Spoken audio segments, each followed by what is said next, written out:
খামারি ও কৃষক ভাইরা আসসালামু আলাইকুম।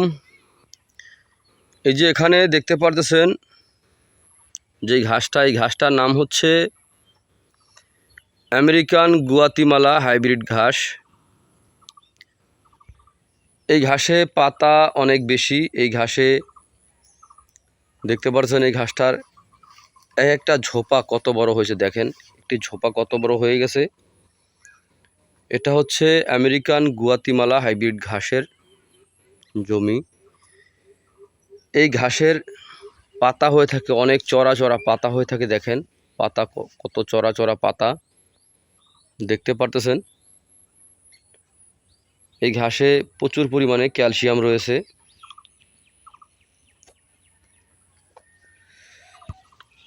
এই ঘাসটা খুব সহজে আপনি রোপণ করতে পারেন অথবা খুব সহজে গরু ছাগলকে খাওয়াতে পারেন।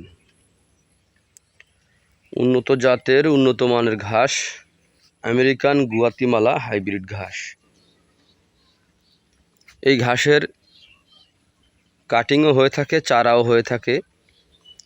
এই ঘাসের কাটিংয়ের চাইতে চারা রোপণ করলে ভালো বেশি হয়। এর কারণ হচ্ছে কাটিংয়ের দিকটা দিয়ে আপনার বিবেচনা করলে কাটিং অনেকটা নষ্ট হয়ে যায়, কিন্তু চারা নষ্ট হয় না, চারা প্রত্যেকটা চারাই হয়ে থাকে। আপনারা যদি এই ঘাসের চারা অথবা কাটিং যেটাই আপনি রোপণ করতে চান সংগ্রহ করতে পারেন। সংগ্রহ করতে চাইলে আমার স্ক্রিনে দেওয়া নাম্বারে যোগাযোগ করবেন। সকলে ভালো থাকবেন। আল্লাহ হাফেজ।